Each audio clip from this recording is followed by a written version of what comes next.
And now, Good Mic Work Commentaries and Greg Morgan presents the Winged Eagle Podcast.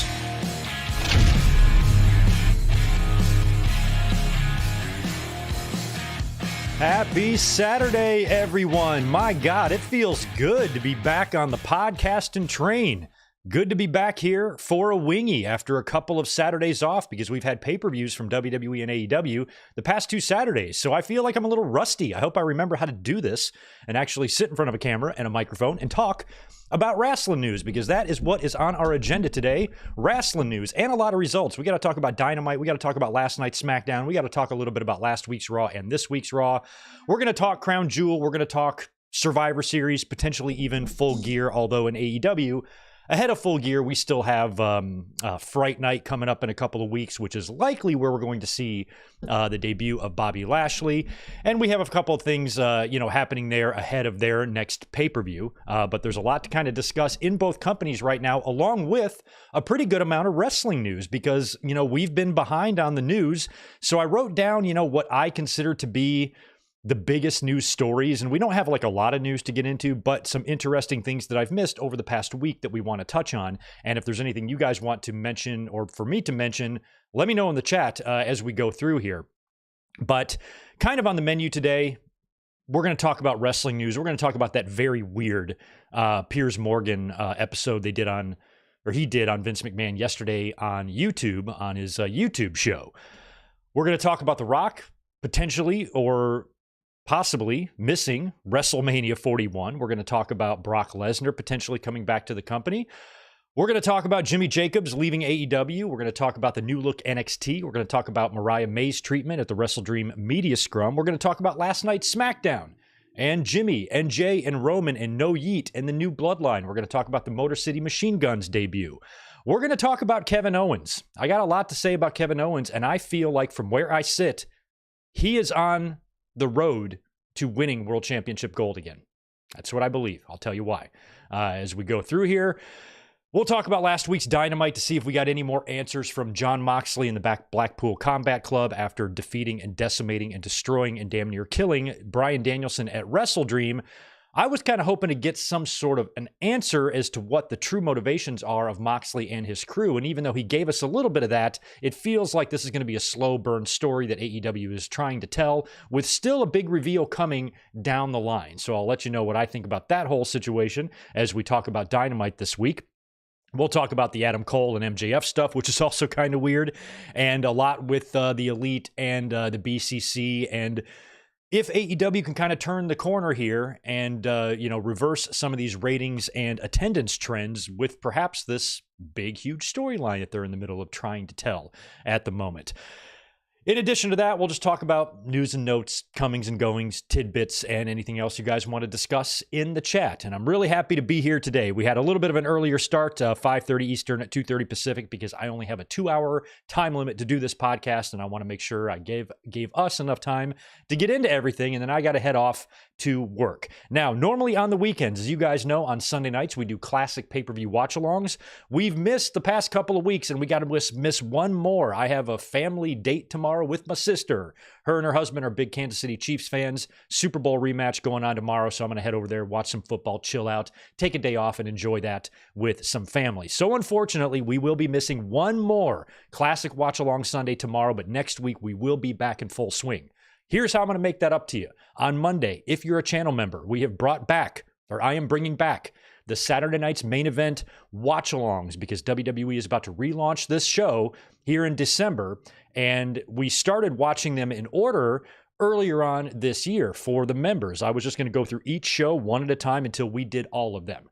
Well, since we haven't done one of those in a few months, I figured we would change up how we did the SNME watch-alongs. Instead of doing them in order, we're going to try to hit as much good stuff as we can. So I'm going to kind of hand-pick some episodes. I'm going to let the members pick some episodes, and that's how we're going to handle these moving forward. And I'm going to try to do some of these like on Mondays or maybe even on a weekend ahead of our classic watch-alongs on Sunday. So anyway, Monday, 6 Eastern, 3 Pacific, 2 hours before Monday Night Raw starts, we're going to be here for the members to watch Saturday night's main event from April 27th, I believe, 1991. It's one of my favorite episodes of all time that I've referenced before, with The Undertaker really making his mark on that show when he first came in. So that's the one we're going to watch on Monday. If you are a channel member, the link is up and you can save that for Monday, 6 Eastern, 3 Pacific. And then on Monday, for everybody open to the public, we're going to be here watching Monday Night Raw. So kind of a doubleheader on Monday. I got to watch along for the members, and then we're going to be here watching Monday Night Raw together at night. So keep that in mind for Monday. Also tomorrow, since I'm not going to be here, I've got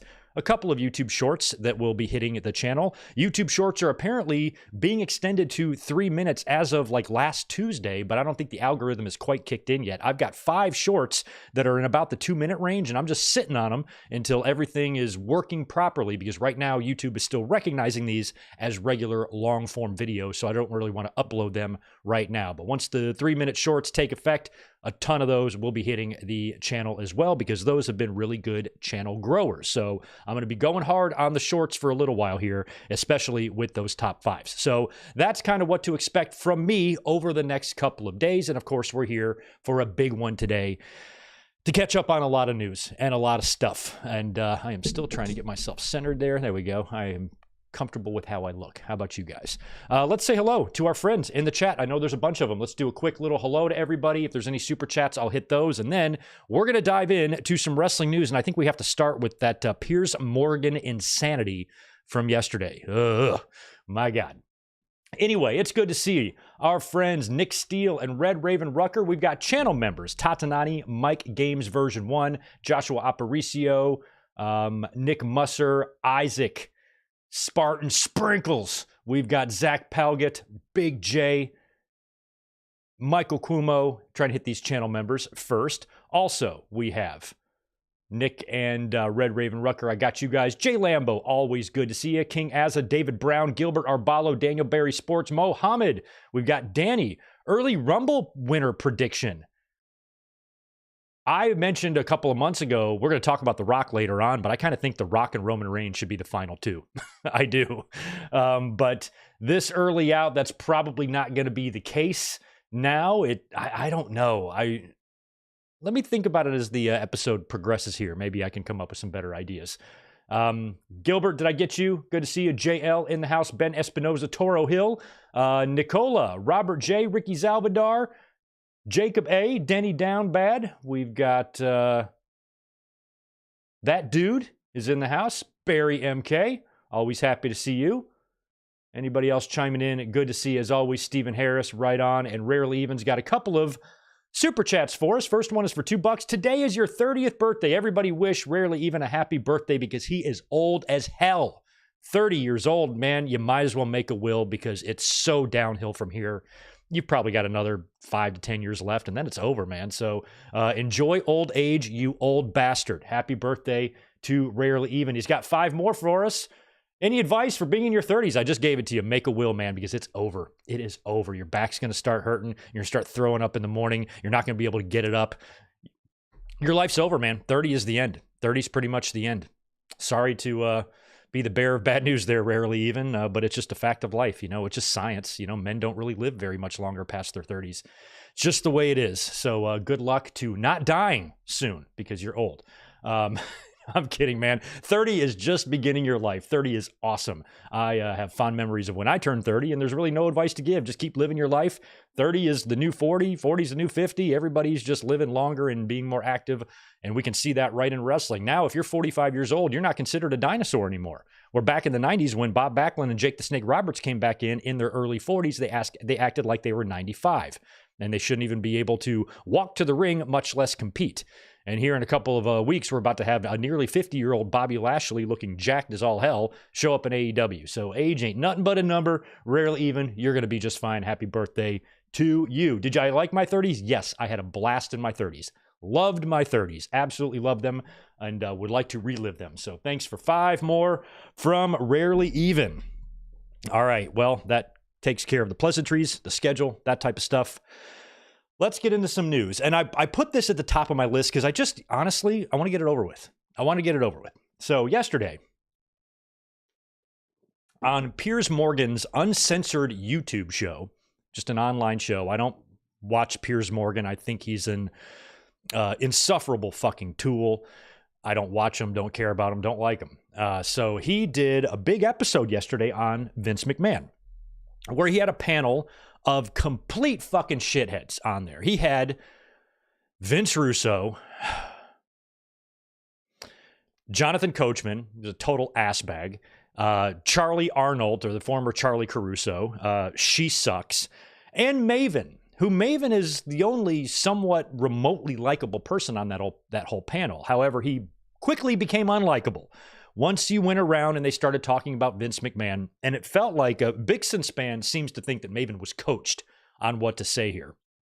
As even though all of them had, individual stories of what a monster Vince could be, some of them, like Maven, made sure to point out Vince's softer side, how he called people when their moms died and how he did this for them and that for them. And you hear that a lot from people. Bruce Pritchard said the same thing in the documentary. Vince McMahon took care of my wife when she had cancer and all of that. And I'm like, yes, of course. Even the shittiest people do nice things for people that they like or know or work with or, are friends with or anything. Hitler gave people presents. I'm sure Hitler treated people in his circle very well, some of them. Doesn't mean he's not a fucking monster. So these little stories, these anecdotes of, a brief moment of kindness from Vince McMahon does not discredit the Janelle Grant lawsuit or what's alleged here, because of the mountains and mountains of evidence we have of Vince being that very monster that he's been painted out to be. So whenever somebody says, Vince has got this side or that side, I'm like, that's fine. I'm sure he was very nice. There are people on death row right now who have done nice things for other people. That doesn't excuse anything.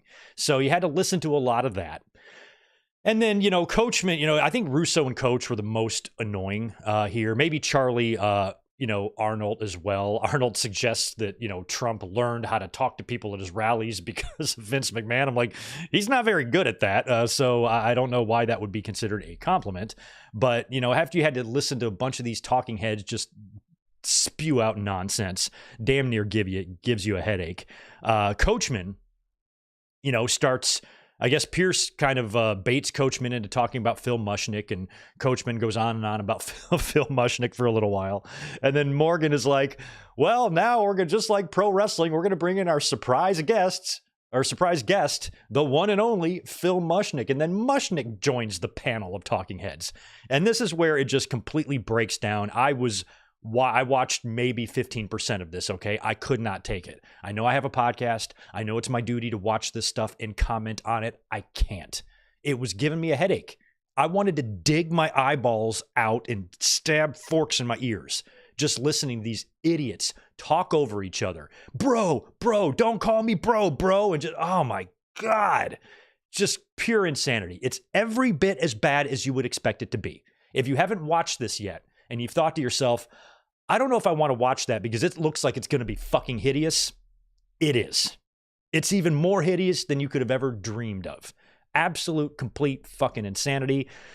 Back in the day, I used to watch those, shows on ESPN, like those Around the Horns, where you get a bunch of just fucking windbags yelling at each other. And that shit just got old. Just arguing, talking over each other. And it was just like this, but like 100 times worse with a whole bunch of way more unlikable people. What's her name now? I can't think of it. She's the always on there Around the Horn. Older lady. She's from Boston, covers Boston sports. Anyway, I like her. I like Blackest Stone, and some of the other people on there. I like Woody Page, and whatnot. But, then you get the Stephen A's and you get the Skip, that fucker Skip, they're just douchebags, just douche. They just emit, like douche just flies off of them. So that's what this was like. And I was just sitting there. I'm like, I can't watch this shit. And so I just clicked it off. Once they were all screaming and yelling, talking over each other, I'm like, I can't. So they had Mushnick on there. And of course, he's had a lifelong vendetta against Vince McMahon. A lot of it justified, to be honest. Back in the day, I was a pretty strong detractor of Mushnick myself. I didn't like him at all, but then as you kind of grow up, and you learn some things, maybe this guy had a fucking point, so it was a complete and total clusterfuck to the 100th degree, and it was awful. So if you have not yet had the opportunity to see this Piers Morgan episode on Vince McMahon, don't.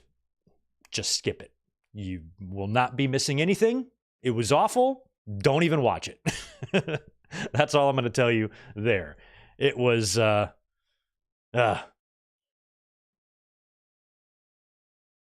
Stephen Hayes there. He's, oh, he never shuts the fuck up. He said, yeah. That type of stuff. I just don't. Those are situations and environments that I immediately leave. You know, even in my own restaurant, if I got two people yapping in the bar about politics or something, I'm just walking away. I'm like, I'm not going to listen to this. You know, whatever they're arguing about, I'm just get the fuck out of there. And if things get heated, I'll have my, you know, gigantic sous chef Eddie, who's 6'5", 260, come out and deal with whoever he needs to deal with. So it's an environments and situations that I find extremely just off-putting. And this was a bunch of tool bags yelling at each other. Enough. But it was about Vince McMahon. It was worth bringing up. And we still have a lot of questions, you know, yet to be answered about Vince. His story is not yet being done written, or has not yet finished its final chapter, is what I'm trying to say here. And we still know that he still has a lot of to answer for, and there's going to be a lot more in the courts and with everything else. And there might be a whole nother Piers Morgan episode or a whole nother Vince McMahon documentary on his official downfall whenever that final shoe drops and we start getting some closure and some conclusion to all of this, if we ever get it. So this story is probably going to be a thorn up our ass for a couple of more years. Buckle up. Let's talk about Brock Lesnar. Brock Lesnar, perfect segue here. Of course, he was implemented in that Vince McMahon lawsuit, as Vince McMahon basically offered Janelle Grant sexual services to Brock Lesnar as a negotiating tool for him to re-sign with the company. He's been implemented by name in this. And we've been wondering about how that's going to affect his status with WWE. Most folks felt like Brock wasn't going to be back. I don't know how the company could bring him back with all of this negative attention attached to his name and with everything with the Vince McMahon stuff and saga and lawsuit still ongoing. It's likely not going to be the end of what we hear about Brock Lesnar. So it's not like it's all over now. They're going to let it cool off, let it blow over, hopefully sweep it under the rug, bring Brock back when the dust settles. But the dust ain't settled. There's still a haboob going on right now in that whole thing. That dust ain't going nowhere. So bringing Brock back would be weird. Yet this past Monday on Raw, granted it was a taped show and I was only paying about 11.4% attention to it, there was a couple of Brock Lesnar references on the show. Got people talking. Got people wondering about Brock Lesnar's status with the company. WrestleMania is right around the corner. They might want to get him back. Maybe they still feel like they can do the Gunther and Brock match or something like that. And it felt like, well, maybe they are thinking about bringing him back in. And we started getting rumblings and, various reports online about Brock Lesnar being considered for a return in WWE. Well, Fightful Select had an update on this the very next day. And here's what they had to say about that. And I quote, rumors emerged on October 15th that Brock Lesnar and WWE had been in talks and the company was considering bringing him back. That was denied within the company on a high level, with one source saying, quote, there are no creative plans in place for Lesnar, and if conversations have occurred, we have not been briefed on that.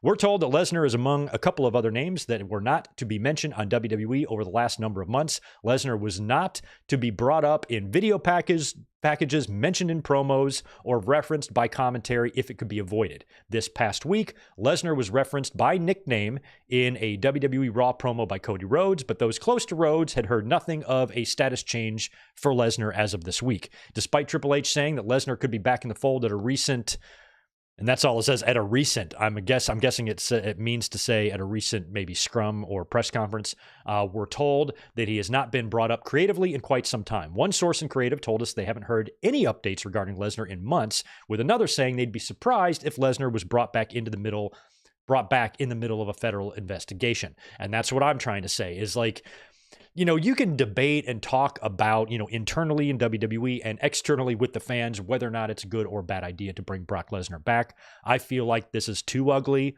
You know, sex trafficking is not something you just sweep under the rug. It's just not. And unfortunately, this is going to probably do Lesnar in. I would not bring him back if I was in WWE shoes. But there have been other times when I have felt like they shouldn't bring people back, and they did. So I'm not going to sit here and make any bold prediction on whether or not WWE chooses to use Brock Lesnar again. Who knows what the future holds? Maybe Brock comes back in a couple of years, wants to do one final swan song, farewell. Maybe Brock feels deep remorse for what happens and he wants to come back and give a little bit back to say, I'm sorry. Does that sound likely? No, but it might be. We don't know. So I don't want to give any sort of prediction. All I'm saying is if I'm WWE and I've got any say at all, and I'm sitting in one of these meetings and Nick Khan's there, Triple H is there, and whoever the fuck is over there, and they ask me my opinion, I'm like, do we want to be bringing him back? Aren't we doing well right now? Isn't our business through the roof? Don't we have genuinely over wrestlers that the fans have invested in and gotten behind? Are we struggling in that regard? Are we struggling with attendance, with ratings, with fans caring? No. What the fuck do we need Brock Lesnar for? When he was here, he was already gobbling up so much main event time, it was getting fans pissed. Same thing with Roman Reigns that was happening for a while. Then we had Brock Lesnar and Roman Reigns main eventing 7 WWE pay-per-views inside of 3 years. Or whatever it was. It's ridiculous.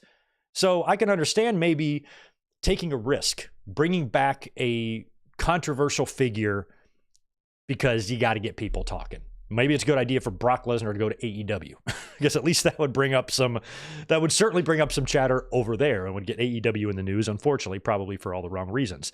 And it wouldn't be, I think Shane McMahon might be a better idea in terms of buzz for AEW. But Brock Lesnar, if you're in WWE's shoes, every single one of these pay-per-views they do, internationally, domestically, whatever it is, 20 minutes after the show. It's our highest grossing gate of all time. Every single pay-per-view outdoes the previous one. Every single WrestleMania outdoes the previous one. They're breaking attendance records, rating records, revenue records. The company doesn't need him. So if you are in WWE shoes, what is the motivation to bring him back? What's the motivation to bring him back? I'm not touching that fucker right now. Probably ever, but certainly not right now, especially if you bring back Brock and then you set him on course for like a big Mania program. And then a month before Mania, we get a bunch of new news on the Vince McMahon stuff, a bunch of new details, and of course, Brock is heavily involved in that, and it just gives you all the wrong kind of attention and puts a cloud over what should be a pretty fantastic show in Vegas. I'm going to be there. Y'all better be too.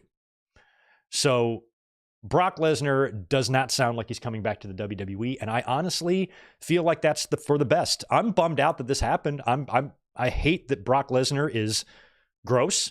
I'm curious what his family life is like now. Is Sable pissed about this? Does this mean Brock Lesnar has been unfaithful on the road before? Vince McMahon saying, hey, my secretary will suck you off if you resign. What the fuck? I mean, how many other times has this happened? What's the relationship with Sable like right now? Is their marriage in trouble? It's not our business, but I'm genuinely curious about that, considering, what Brock Lesnar has been alleged to have done here. So maybe he's got things at home he's got to work out. I don't know, but I just think that's too nasty of a situation. And I was a big Brock Lesnar fan. Prior to the lawsuit, I'd probably put him on my top 10 favorite of all time easily because he's a beast. He's so good. He's so believable. He's so authentic in his offense, and that he really just does look like a giant grizzly bear who could fucking kill you with his bare hands. And he's unbelievably athletic and an awesome wrestler. So as a wrestling fan, I'm bummed out that we've lost another one to controversy. The Hulk Hogan and Ric Flair and Brock Lesnar and so many of these icons who have completely trashed their reputations because they're stupid.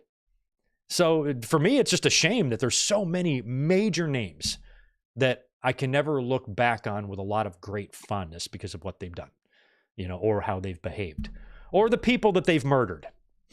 And this is just another situation where it's like, well, we've lost another one, and this one's pretty huge. Being able to now go through the rest of WWE history without ever showing, highlight packages of Austin and McMahon and Brock Lesnar and things like that. It sucks. And Chris Benoit and, anybody else that have had some crazy things happen to them in their lives. It just sucks. So I don't expect Brock Lesnar back, but I suppose a year or two down the line, anything is possible. If WWE were to bring him back and he were to come back in for this year's WrestleMania, I would be very surprised.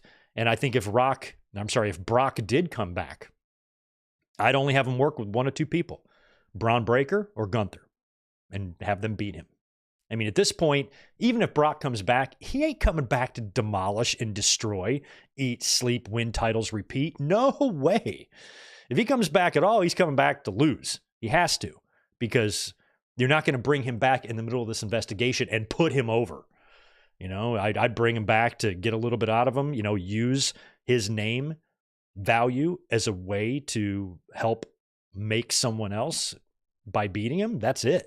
Otherwise, I don't know what you're really bringing back to do, And speaking of WrestleMania and who's going to be there, who's not going to be there, there was a report. It's pretty old now. It's about a week old, but we haven't been here for a podcast in a couple of weeks. But apparently Meltzer was saying that The Rock has informed WWE that he's not going to be available for WrestleMania 41. He's not going to work the show. I'm sorry, what? At Bad Blood, Rock came out at the end of the show. To me, that felt like that was The Rock reminding us that he's going to be back for WrestleMania and there's going to be some great shit. He looked in the ring and did something with his hands that some fans speculated might be a hint to a triple threat match at WrestleMania between Cody Rhodes himself and Roman Reigns. And if he came back here just at the end of Bad Blood and got on stage, he just did that for no reason, like you don't know what the future holds. I refuse to go through this shit again. I don't know what WWE's trying to do here or what Meltzer's trying to do or what got leaked or what didn't get leaked.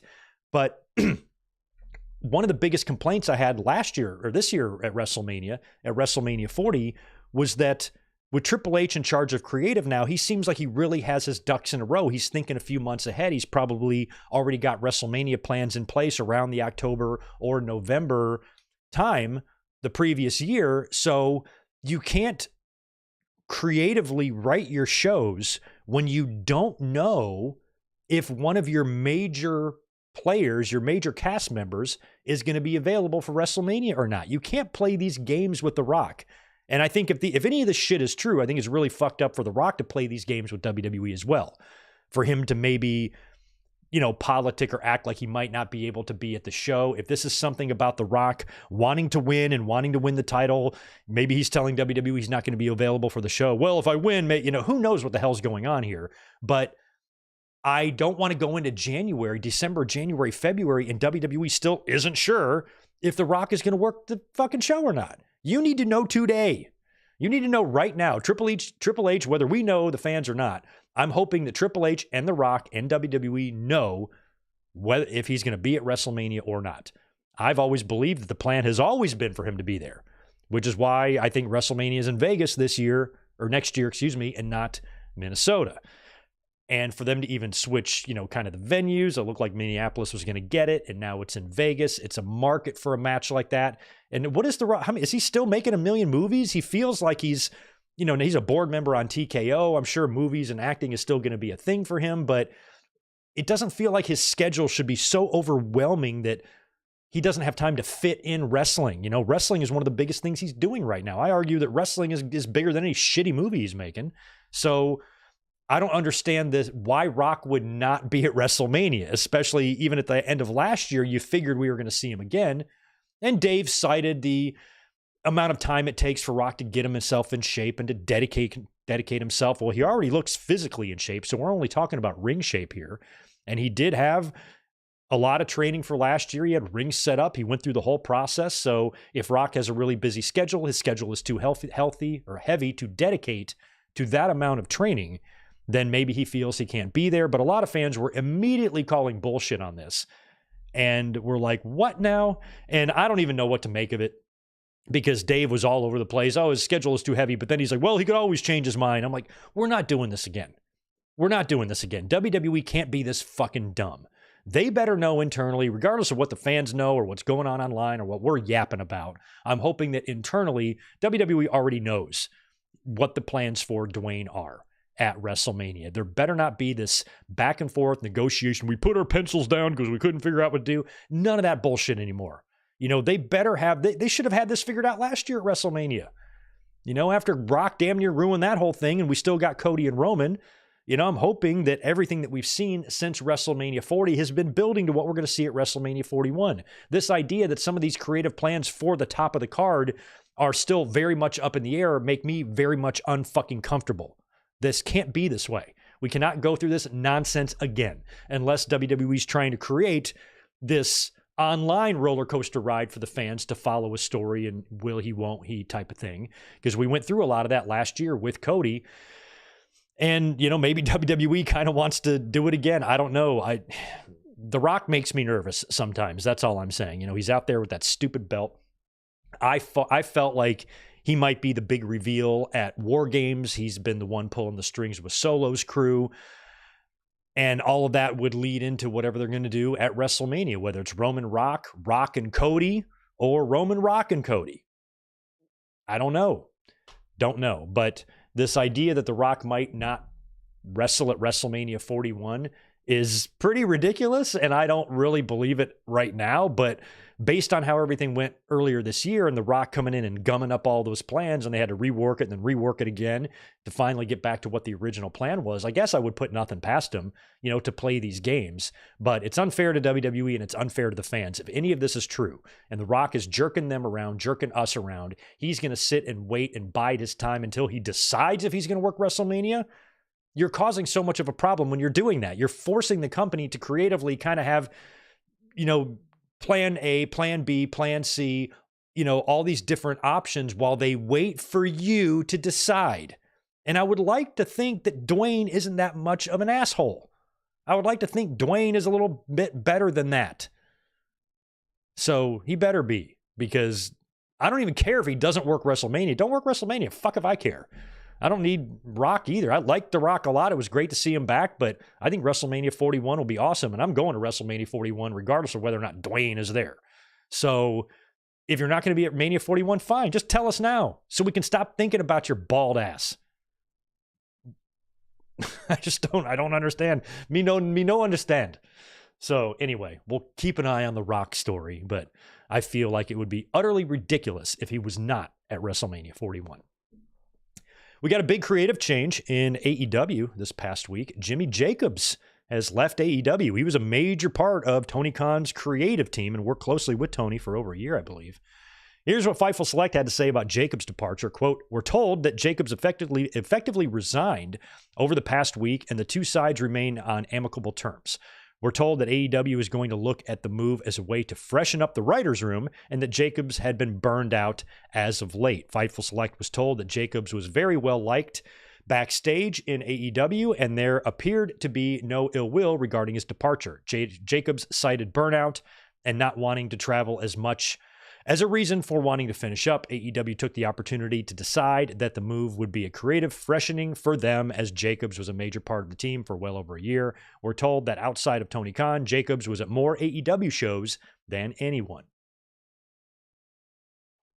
So this is a big shakeup backstage. Hopefully it will turn out to be a positive for the company, however they choose or plan to fill the void or the shoes left by Jacobs behind.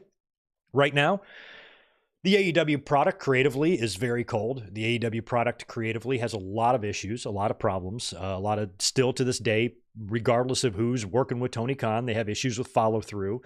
You got one of the hottest women in the world right now, I think, in Mariah May, who they have, literally and figuratively, who they've done very little with to follow up on her title win from Toni Storm. And I think she is white hot. I think she's the most, significant women's wrestling champion right now between, the Nia Jax and the Liv Morgans and the Mercedes. They're all great. But right now, Mariah is the one that I thought was making the most waves. And I thought they should have been riding this wave post All In, and they really haven't. So that, among a lot of their other problems, have really been noticeable to all wrestling fans. So, I saw some, there's the conspiracy theorists, because now there's a whole entire community who jumped on that bandwagon, just screaming, drooling, and yelling and insanity about anti-AEW content. That's just, what gets the views, what gets the attention. And so Now, there's the conspiracy theorist, oh, he's a scapegoat and all of this. And I'm not even getting into that. That's ridiculous. I don't know why, I don't know if there is any sort of deeper reasoning for Jacobs leaving. Oh, this is just a big lie. They're forcing him out or whatever. Whatever you choose to believe is fine with me. I don't give a shit. All I hope is that Jacobs' departure from AEW, along with this Blackpool Combat story that they're doing, somehow turns the tide for AEW. I don't know if Jimmy Jacobs is going to be directly replaced by one individual or if it's going to be more of a team effort. I don't know how the creative situation or team works in AEW. No clue. So I'm not going to sit here and pretend that I understand what's going on here and I can read between the lines. I'm not jumping on that bandwagon. I think it's weak and pathetic. So I'm not doing that. All I want to do is look at AEW's problems, address them, and say they need to fix these. Not jump on I'm going to whack off to, how bad they suck bandwagon. That's just weird. So if Jacob's departure can improve some of these issues that are glaring, that we see every week on AEW, that can frustrate even the most loyal of fans. Even the AEW freakazoids and the crazies can't be sitting there bullshitting themselves like this company can do no wrong. And that's what a lot of the haters think those fans do. But I don't really see that. I'm a big AEW fan. I'm not sitting here pretending there's no problems over there. That's stupid. That's cult-like behavior. And I'm sure there are fan bases on both sides that do that. I don't think it's as prominent as what the hating channels seem to think. I think most people, at the end of the day, are realistic. They're not dumb. They have eyes. They have ears. We can all see.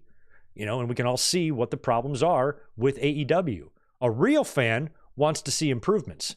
A real fan speculates and chats with his community about what do you think they can do to get better. They don't hate watch. They don't pray for failure. They don't watch a show hoping it sucks so they can go online and whack off. What we're trying to do is look at the problems in AEW. What can they do to fix this? This is frustrating. This sucks. They keep doing this. They keep doing that. How come they didn't learn their lesson last time?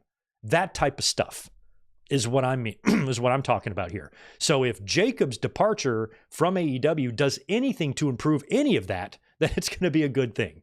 But I think it's going to take more than one person leaving the creative team, or one storyline to really change the perception right now and to change the trends.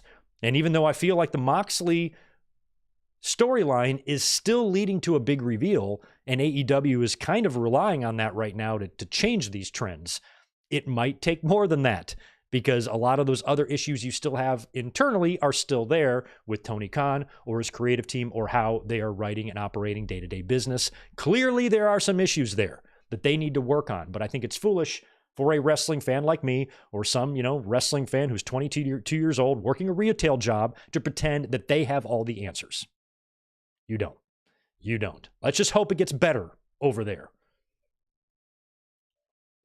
Because now that TV deal is behind them, which has been what has been dominating the conversation for most of the year, now that deal is done, they solidified themselves on cable TV for the next several years, and they got a streaming deal and all of that. That doesn't mean those problems don't exist. That TV deal didn't erase those problems. They're still there. So now that the TV deal is done, now we need to focus on how we can make this product better. So hopefully they can do that. One way they can do that is by treating their current AEW Women's Champion a little bit better. Huge monumental win for Mariah May over Toni Storm at All In. The whole build to that and the turn has been one of the best stories they've told all year. Now she's champion. She's doing great work. And they haven't really followed it up with much since she won. And now it's October, and she wasn't even on the show, I don't think, last week. And then at Wrestle Dream, during the media scrum, nobody asked her any questions. She didn't get asked any questions. Maybe one. Tony Khan wasn't there. He was off that selling the Danielson storyline. So I think Shivani was maybe moderating it. And I never watched those things because I think they're stupid. I don't like them from any company. It has nothing to do with AEW or WWE. I think both companies doing these media scrums is a big waste of time because you never have one. The only one that I can remember was really fun was the one where Jay and Cody were hammered. That was pretty fun. But every other one that we've had from both companies always ends with some sort of controversy. In WWE, it's always Triple H answering a question in a really shitty way. Dodging shit, not being honest, tap dancing around. I just want to focus on the positive. I haven't read the lawsuit. That type of shit. Just very disingenuous crap from him. Shawn Michaels is actually way better at answering those questions than Triple H is.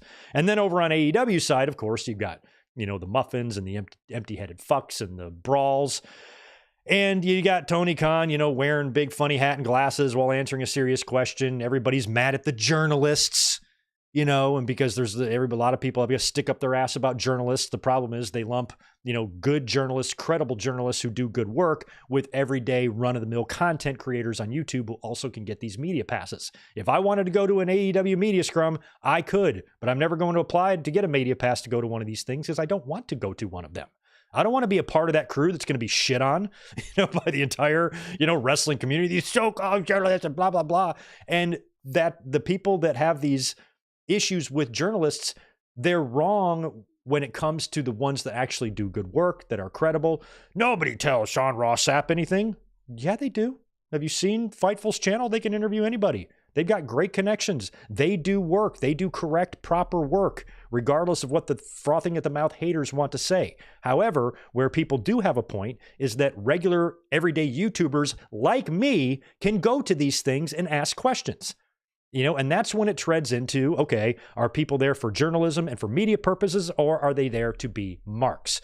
And I feel like if I was there, that's what I would be. I'd be a fucking mark. This is cool. I get to watch all these wrestlers. I'm going to sit here and enjoy this and film it and put it on my YouTube channel and pretend that I'm a journalist. So when it comes to that, I think, the major outlets, the Fightfuls and, and the Observers or whatever, should be there and have a representation in some form to answer or to ask these questions. Absolutely. Because that's their job. But I don't think I need to be there. It's not my job. I'm not in media. I just have a fucking podcast. I'd rather go to the show and enjoy it than sit way up in a press box. Because every time I've gone to a show, I have way better seats than I'd be getting if I was going to one of these scrums. I don't want to be up in the fucking upper level looking a mile away from the ring at WrestleMania. Fuck that. I want to be down there in it, man. So I have no desire to go to these things. I was like, but when you put a bunch of people like that, like myself, there, they don't know what to do. They don't know what they should do. And Mariah May, the AEW Women's Champion, who is really currently my favorite women's champion in all of wrestling right now currently. And that's saying something because I kind of like them all. I like Nia, like Mercedes, like Liv. But Mariah, she's the one right now. And for her to sit there and anybody else to not raise their hand, to not have anything to ask the AEW Women's Champion, it's embarrassing. And it's just yet another example of why these scrums are stupid. Because we've never come away from a media scrum ever, where somebody has said, wow, that was a perfectly ran media scrum with no controversy whatsoever. At every single one of these things we've ever had, there's always at least one thing that is highly discussed afterwards. There's always one incident, sometimes multiple incidents. Whatever the case is, you have a lot of people angry about media scrums. The chatter following a media scrum, regardless of which company it is in, is negative. It's more negative than it is positive. Every now and then you'll get a question answered greatly or properly or impressively, and you want to say, oh, wow, that was a good response to that. But mostly it's negative. And I have to wonder what Triple H and Tony Khan think the point of these things are. I mean, if every single one of these is trashed or discussed in a negative light online after the fact, why are you doing them? Like, why are we doing this? It's wrestling, you're going to do, it's like it's a work show, and then it's going to be a half work, half shoot press conference where you're in character, but you're also answering real life questions. I'm not wrong for thinking these are dumb, right? I just think media scrums are dumb in wrestling. I don't think they serve a real purpose. And they usually create more controversy than anything else. And I think if they're intended, to create more positive chatter following a big show, it's failed. Both companies have failed at that. So I think both companies should not do that anymore. What do y'all think of the new look NXT? I like it. Now, the new look, it's small, but it's sleek. It's got that just black and silver look, a little simpler now. And I think I mentioned the other day, I feel like NXT has had just as many logos as the WWE. From the time Vince bought it, in the early 80s to the WWF to where we are now, I feel like WWE and NXT has had about the same amount of logos. But now it's kind of a new look. I do like it. I don't really like the PC. It's just way too small, especially now that NXT is running some bigger buildings and stuff. I would like them to find more of like a Full Sail type of place, and there's been some chatter of them maybe relocating to Vegas, or NXT's probably going to be going through some changes. And I don't think the PC is going to be their future for the next 5 years. But I miss the Full Sail look. And what I like about this new look NXT is it's not WWE can be really over the top with its like production and, overstimulation and bright colors and lasers and lights and LEDs, and give you a fucking seizure, man, watching this shit sometimes. So NXT, I like the simpler look to it, and it still looks impressive. Like it doesn't look, small time or anything like that. It looks good while not blasting you in the face with every color on the spectrum. And I like it. So even though I'm not a fan of the NXT product, really, I don't really like the product there. I think it's goofy as all hell. Doesn't mean there's not talent there, especially with the women. I mean, you got Julia, you got Stephanie Vacour, you've got Roxanne Perez.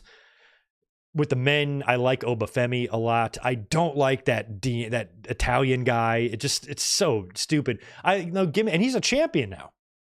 And I think about like back in the day in ECW, I was a big fan of the FBI. Shut up, you face. And I like kind of goofy gimmicks, gimmicks that are, caricatures and whatnot. But it's just too stupid. I can't granted, I haven't seen a ton of it, but every time I see this guy in his hat and his voice, I'm like, I don't know where Sean's head is at creatively. I just am not a fan of NXT, but that doesn't mean I'm not a fan of the talent pool that is there. And when they start making waves and start coming up to the main roster, like we've seen with Lash Legend this week, then that's when I'll start paying attention to them. But right now, the product's just too damn goofy for me to care about, but I do like the new look. So, and I like that Ethan Page is there and doing his thing. And there's some talent there, man. Ethan and Trick and Oba and Roxanne and Stephanie and Julia. You got some future main eventers down there for sure, but man, it's just a weird ass product. I'm sorry. It just is. All right. Well, that pretty much does it for the wrestling news. I want to get into last night's SmackDown because there's a lot to discuss about that. If you guys have not hit that thumbs up button yet, could you do that for me on this podcast Saturday? Hook me up with a like. I'd appreciate it. Yeah, and I didn't mention that. Thank you for that, Foxstar Killer. The Rock did respond with a "don't believe that bullshit" tweet about Meltzer's report. But then again, I don't, where did Meltzer get this from? So, I mean, it's just somebody in WWE, hey, go fuck with Meltzer. Go tell him Rock's not going to work Mania or whatever. Like, I don't know why he would bring that up, but, The Rock acknowledging that it's bullshit is good because him not being at WrestleMania 41 just does not seem likely. What the hell was he doing at Bad Blood then? What did he come out to do? What was all that? Last year, the night after WrestleMania, in the ring with Cody, he basically told us that he's going to be at next year's WrestleMania. So none of that makes sense, but it's just kind of a weird story that I wanted to talk about. Let me see if I got any other ones here. I got them that I missed. Indiana Minotaur, thank you so much for that. $5. Hey, Greg, next Tuesday is my birthday, and I'll be 31. Wow. Out of curiosity, did any cool wrestling event happen on your birthday? I don't even know what the date is, dude. Keep up the great work. You're gonna have to look that one up next. Or this Tuesday or next Tuesday? So this coming Tuesday, and today's the 19th. Tomorrow's 23rd. October 23rd. You're probably in about the neighborhood of Mind Games 1996, perhaps, and maybe a few Halloween Havocs. I'm not sure. We'll have to look that one up, Indiana. But good to see you, and thanks for being here. And I think we've got two more from Rodrigo. Imagine if imagine if WCW had media scrum with Bischoff and Russo. That would be hilarious. I wish we could probably do that at some point with AI. Create a fictional 1999 WCW universe with modern technology with a Russo Twitter, a Bischoff Twitter, 3 count. Evan Courageous will have a Twitter. That would be great. That would be a lot of fun. And maybe we can get there one day.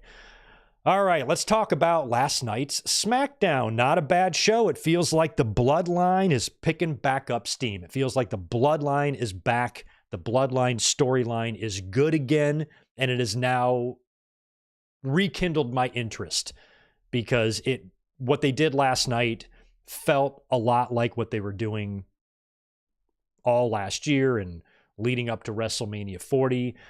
And all of the Bloodline stuff of the past with these just major segments, the Jay stuff and the Sammy stuff.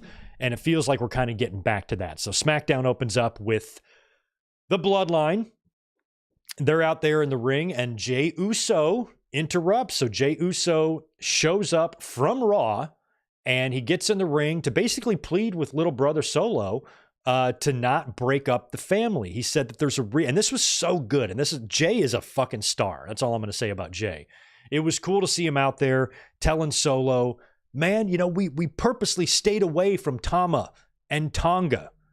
We purposely stayed away from Jacob Fatu. And as he's saying this to Solo, he's looked directly at Solo. We stayed away from the Tongans. We stayed away from Jacob. And if you keep looking at me like that, I'm going to knock your ass out. And then he just directs his attention right to Jacob. And it was one of those like how the dog tilts his head, when he looks at it, he was like, oh. It's like that, the reaction that got from the audience. I'm like, oh yeah, this is going to be good. And I'm relieved as a fan, because what were we doing all summer long? We were looking ahead to War Games. Clearly what's going to happen, right, is it's going to be the new Bloodline versus Roman and Jimmy and Jay and hopefully Sami Zayn. But then as we went through SummerSlam and got into September, I'm starting to look around and be like, guys, to me on TV anyway, it's not looking like that's the direction. It's looking like it's going to be the Bloodline versus Cody and Randy and Owens and somebody else. That's what it was looking like to me. And I'm like, that's going to kind of suck. I was really looking forward to the Bloodline versus the OG Bloodline. And I was kind of getting a little bit bummed out that just didn't feel like what was going to happen. And then all of a sudden, I thought Jey Uso winning the Intercontinental title was going to completely end that. But now all of a sudden you got Jimmy showing back up at Bad Blood. Then Jimmy shows up on Raw to try to talk to Jay. And I'm like, ooh, it is going to happen. It is going to happen. So I feel like we're back on track now, and we're going to get there. And that's probably the match we're going to see. The Tongans and Jacob and Solo versus Roman, Jimmy, Jay, and Sammy. And so 2 pieces of the puzzle are now together. Jimmy is with Roman. He is aligned with him. And after Jey Uso threatens to knock out Jacob, the Bloodline backs off and Jey Uso pretty much leaves. And so as he's walking through the back, he runs into Roman Reigns and Jimmy Uso. Now, Jimmy showed up on Raw trying to talk to Jay, and Jay didn't want anything to do with him. But he had a much different demeanor here when he saw Jimmy. He smiled. He didn't smile at Jimmy at all on Raw, but he did last night. But Roman, he still just kind of stared at. And he just looked at him and he just shook his head and walked away. Roman grabs Jay by the arm and he brings him in and he goes, I'm proud of you. And I like that. It felt good to hear him say that from a fan's perspective. And he looks at Jay, goes, I'm proud of you. And Jay just goes, no yeet, and walks away. So we're not there yet. But clearly Jay is going to eventually come around. And one thing I'm worried about is that he's got an Intercontinental Championship match this Monday against Braun Breaker. One way to get Jay to turn around and to come around is to have the Bloodline interfere and help Braun Breaker win that title back, costing Jay the championship. Now Jay has a reason to realign with Jay and Roman. And then he might realize that, hey, we're still a man short. I know just the guy. And then that brings Sammy and Jay together with Roman and Jacob. Now, we still got a ways to go until Survivor Series. We got a whole nother month plus until we get there. We got Crown Jewel first. But I'm very happy that this appears to be the direction they're going in. And they wouldn't have Jimmy on, or they wouldn't have Jey Uso on SmackDown if this wasn't what they're going to do. So I'm excited. I think War Games is going to be awesome. War Games is where I would have Paul Heyman come back. That's where I would have Paul Heyman make his return. Maybe Heyman and Rock. Maybe Heyman comes out at the beginning of the match during the entrances when Roman and Jimmy and Jay come out. And then before the entrances, you just hear on the microphone, ladies and gentlemen, and Heyman comes through the curtain and the crowd fucking loses it. And Heyman introduces the entire OG bloodline to the audience. That could be awesome. And then maybe at the end, The Rock comes out to reveal that he was the one pulling the strings with Solo's crew and maybe helps them beat Roman and the OG bloodline. Maybe that's what they do. But one thing that looks clear now is that's the match we're getting. How it ends, who knows? But that's probably going to be the match we're getting. And I can't wait to see it all come together, especially when the OG bloodline kind of reform for the first time.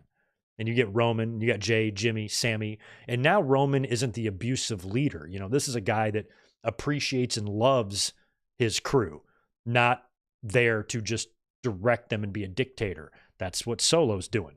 So that's all going to be fun when that all happens, and I'm ready to see it. Now, sticking with the Bloodline stuff, we'll fast forward to the main event because the Bloodline had another segment, main event segment with Roman Reigns, where Solo informs Roman that he can come back into the Bloodline if he acknowledges Solo as his tribal chief. And Solo says, I need you to acknowledge me or else. And then Roman immediately screams, or else what? And I'm like, thank you, Roman. You know, Roman's character shouldn't be the least bit fucking scared of Solo at all. Roman should not forget who he is. And the way he screamed, or else what, was like, okay, he's still in there. You know, Roman still knows who he is. Roman still knows the power that he has.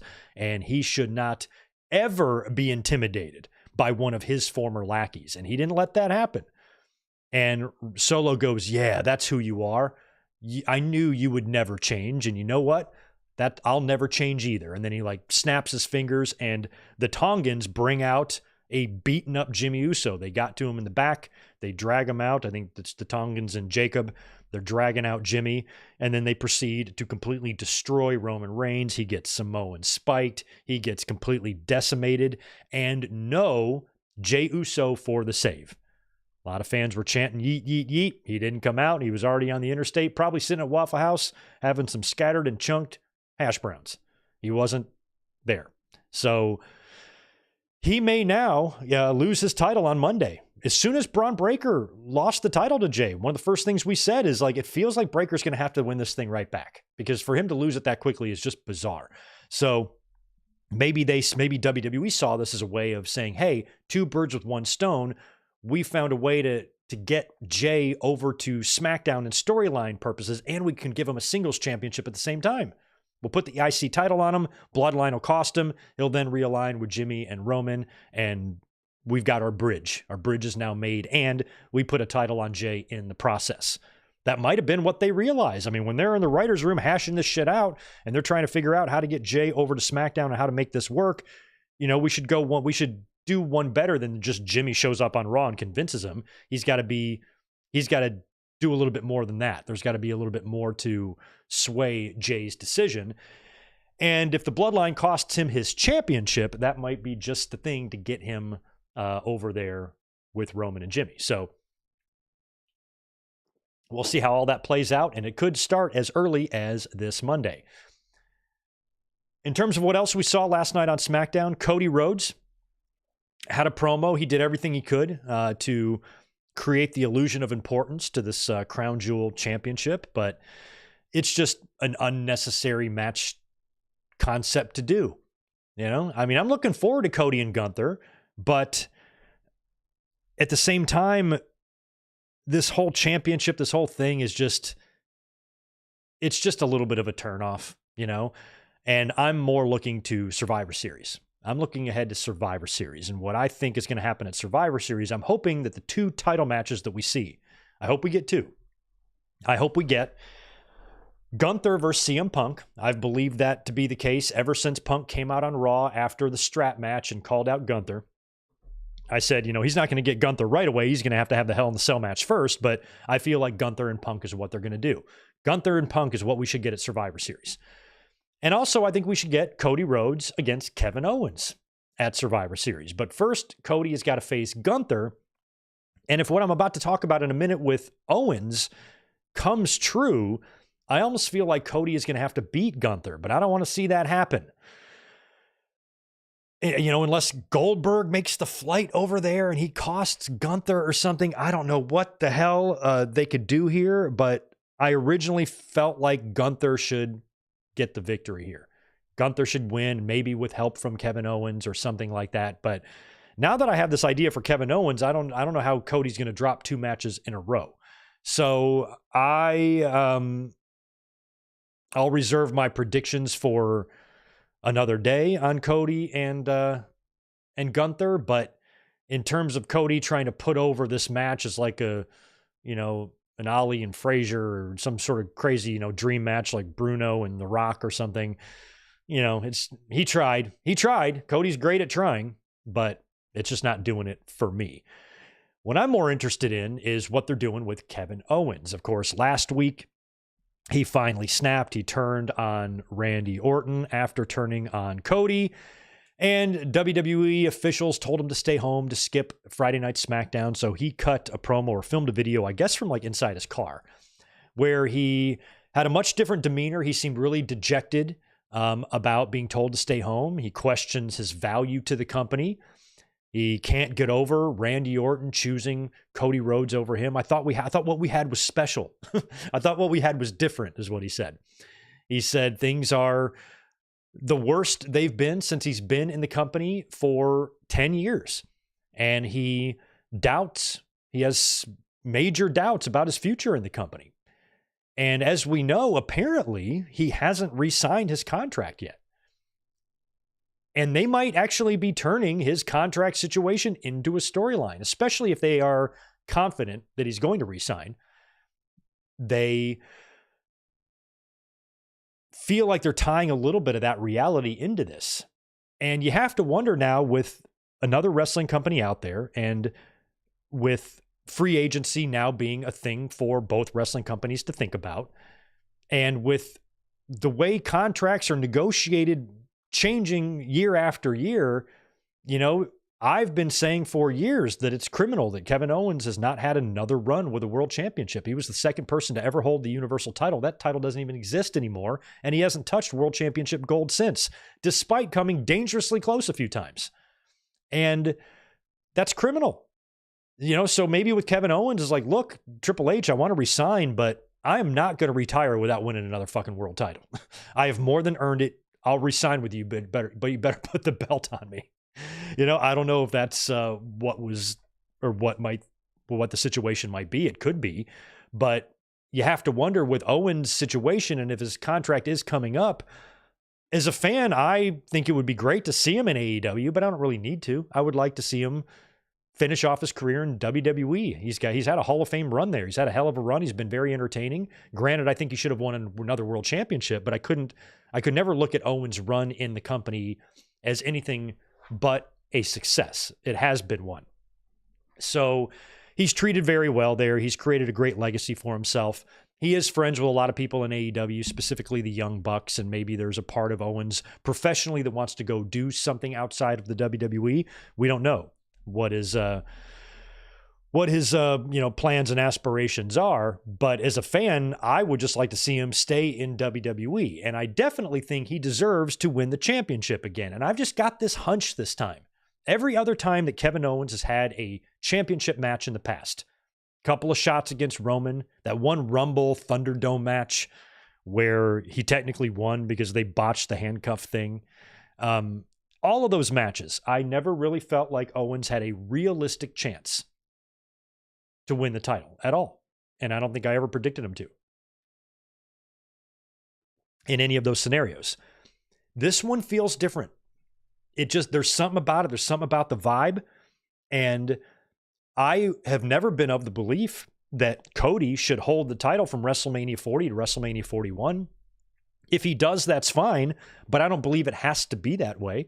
I think there actually might be a little bit more fun story to be told if he drops the belt before WrestleMania, So what I would do is I would set up another Kevin Owens and Cody Rhodes match, and I would have Kevin Owens win the championship. Give Kevin Owens that belt, not the World Championship. Give him the WWE Championship. Give him a real World Championship. Beating Cody Rhodes.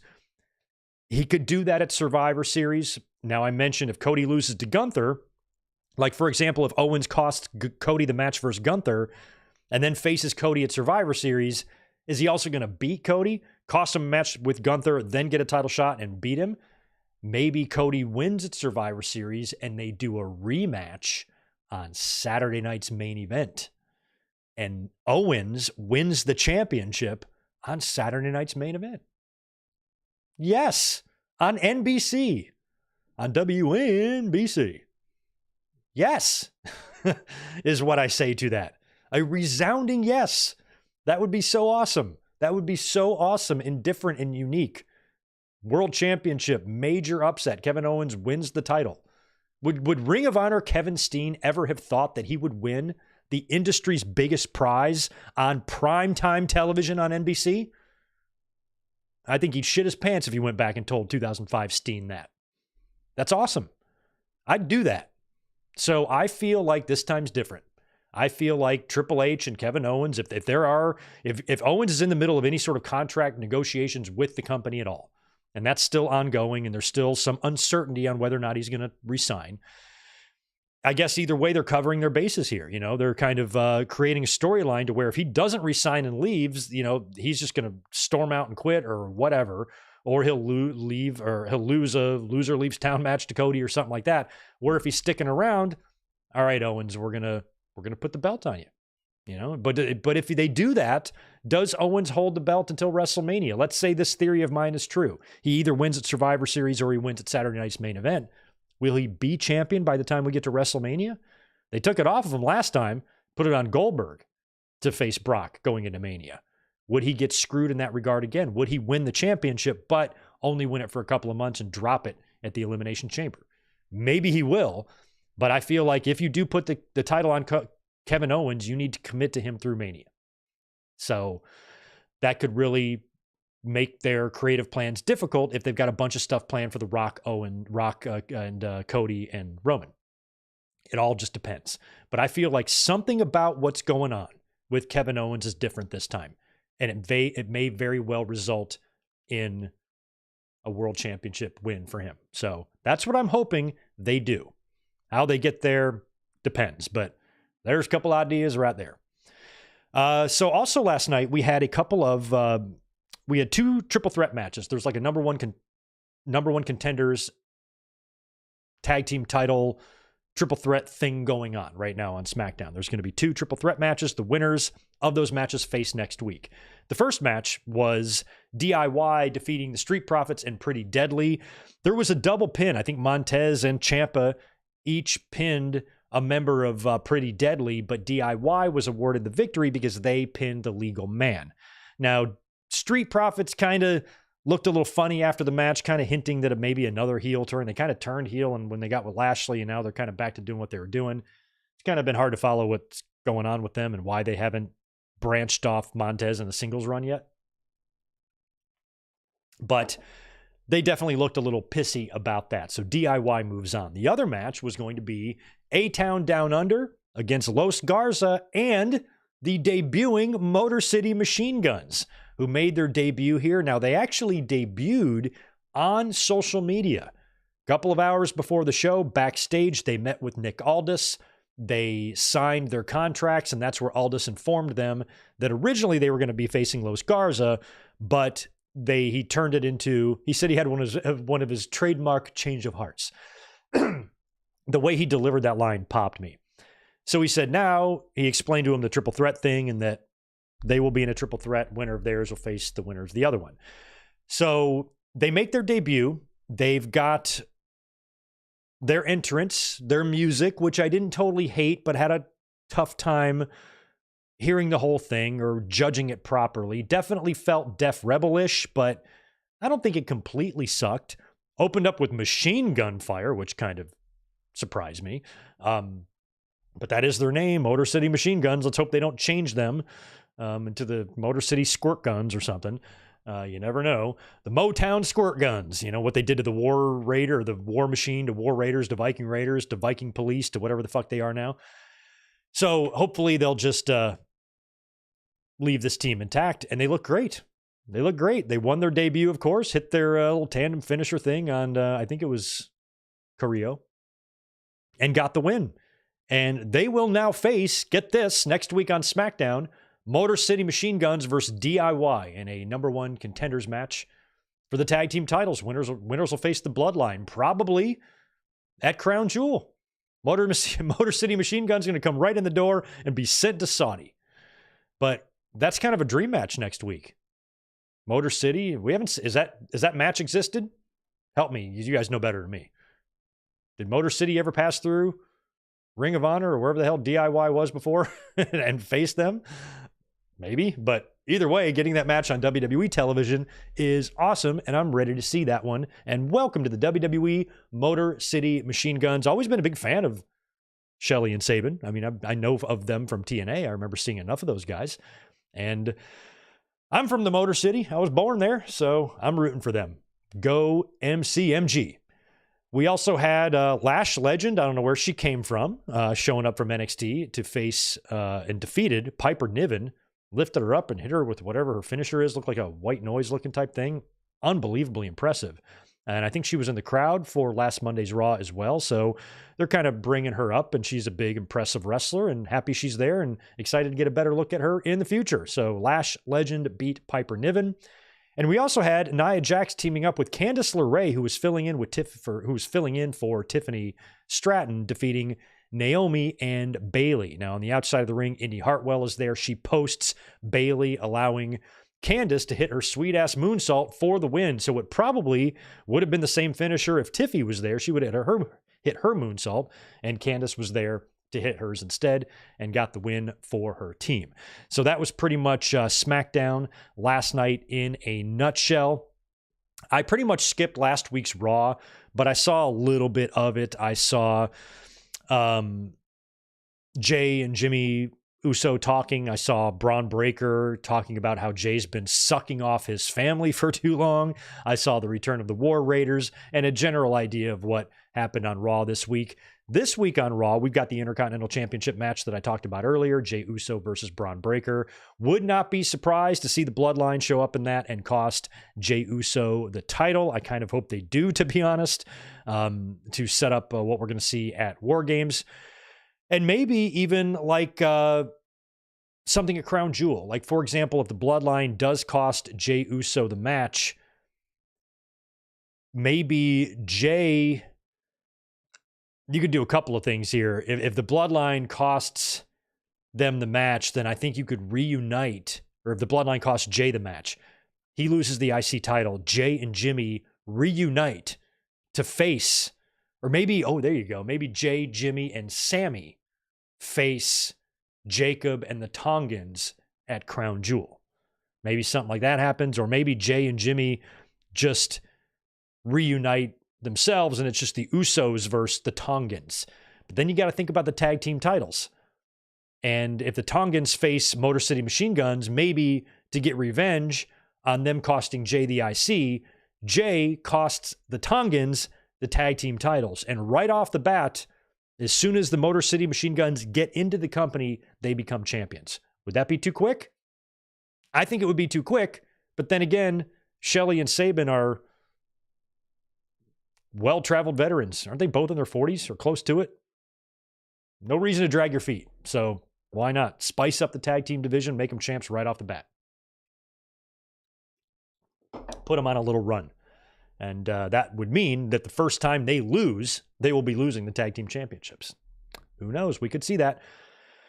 We got to talk a little bit about Dynamite, too. I want to mention a few things about Wednesday's show. Not all of it, but there were a few things on the follow-up from Wrestle Dream that are interesting.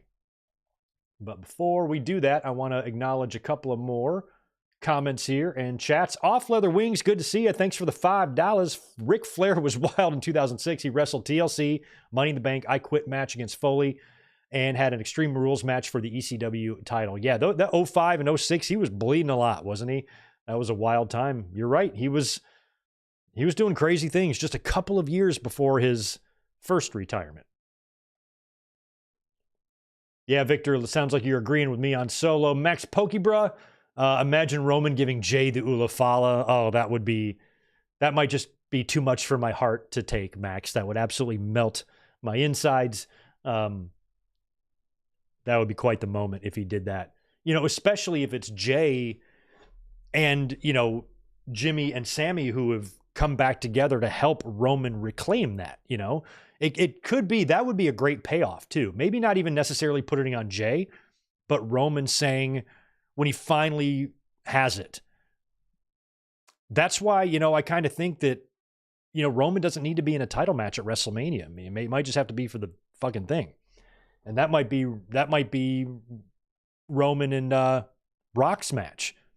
If Owens takes the world title into WrestleMania and he faces somebody, and Cody faces Punk or something, I don't know what the hell's going to happen.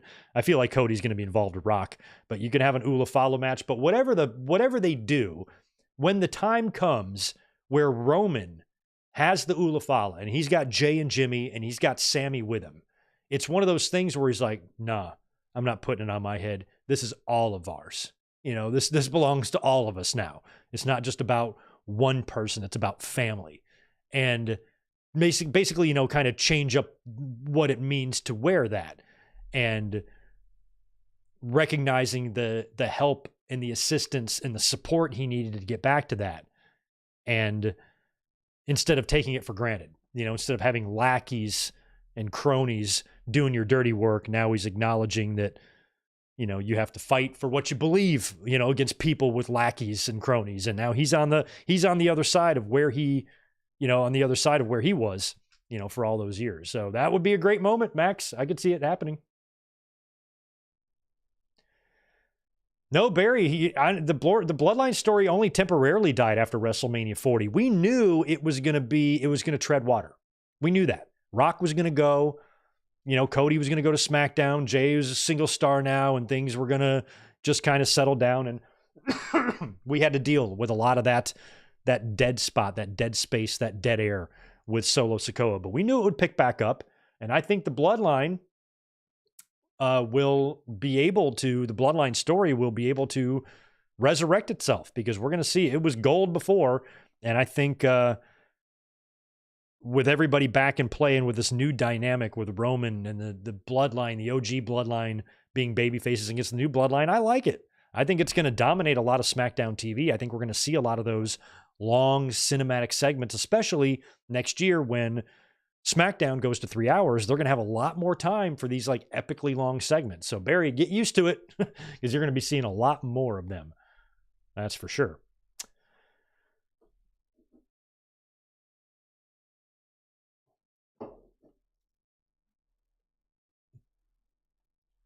Yeah, I think that's going to be the sentiment with the Motor City Machine Guns. Yeah, it might feel a little bit quick for them to win the titles right now, but they're a legendary team, man. And WWE, Triple H, bringing in teams that have found all of their success outside of the company umbrella is really cool that the company does this. And remember when Cody came in, we all thought he was going to be screwed. They're going to screw him. They're going to bury him. He was, the minute he walked through the curtain, or I guess the minute he came through the floor at WrestleMania 22, there was just this feel, this vibe of, oh, he's going to be a huge deal. I mean, I've never had my mind changed quicker in my life. It was like an instant change. It was like, oh, this Cody's going to be fucked. Adrenaline. Never mind. By the time we got to the second verse of the fucking song, I was convinced this guy was going to be a huge deal. So anything can happen. You never know. Let's move on to our friends in Elite Land. Dynamite this week. The follow-up from Wrestle Dream was good, but not great. They had some head-scratching things happen. Now, the whole thing opens up with what was a post-Wrestle Dream promo or video that was shot with Moxley and the crew in the back of a truck, where he basically is saying that he hates what AEW has become. Everybody in AEW works for him now, and he wants to completely burn down AEW and reconstruct it in his image. And didn't really reveal any more of the story. And it felt like, okay, they're going to kind of go at a snail's pace here, because after what happened at Wrestle Dream with the decimation of Bryan Danielson, and with them taking that belt and putting it immediately in the duffel bag, and we haven't seen it since.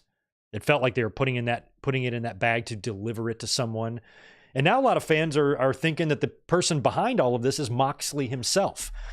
I don't agree. I still think there's a big reveal planned at some point, and I still think it's going to be Shane McMahon. Even though Shane feels to some like he's off the table, I don't know if this is just 100% Moxley. He said too many cryptic things that make me think that at some point there's going to have to be some reveal. At some point there is a higher power, a greater power, or someone that he's answering to or doing the bidding of. It just feels like it has to be that way.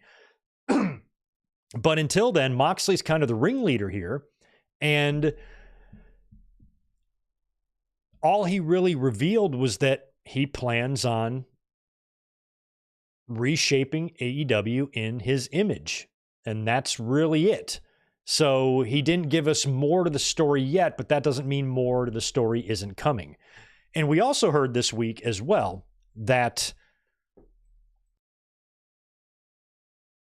with the Darby Allin plans, that may have been changed. AEW, Moxley might have stepped in and creatively changed the plans that were in place with Darby Allin beating Bryan Danielson for the championship at Wrestle Dream. And they decided to pivot and change course and go with this storyline instead, in an attempt to reverse some of these ratings and attendance trends that are going on in the company right now. And so if that is the case, if they want to, take a swing here with a big storyline, I'm all for that, as long as they have it well written, well thought out, and well planned. This isn't the type of thing, if you're going to try to create a big storyline to hit your company to, or to kind of change the course of your creative direction, or, the interest in your product, you can't fly by the seat of your pants on something like that. You got to have plans. You have to have at least an end game or a climax or a reveal or something like that planned. And I feel like they would. I feel like they wouldn't go through all of this. Moxley wouldn't be dumb enough to go through all of this if they didn't know what they're going to do. Years ago when WWE started that greater power thing, they started and we were all into it, but WWE had no end game there. They just made it be Vince because they had nothing better planned. They had no big secret, no big reveal, and I feel like this could be the same thing. Moxley, even though I'm very intrigued of what he's doing on his own, I'm still operating and enjoying this story with the understanding that there's still more than meets the eye here. There's still something that we don't know as the audience, members, we don't know that we're going to get down the line. This can't be all of it, because if it is, it's just going to be your run-of-the-mill, takeover storyline, which we've seen enough of already.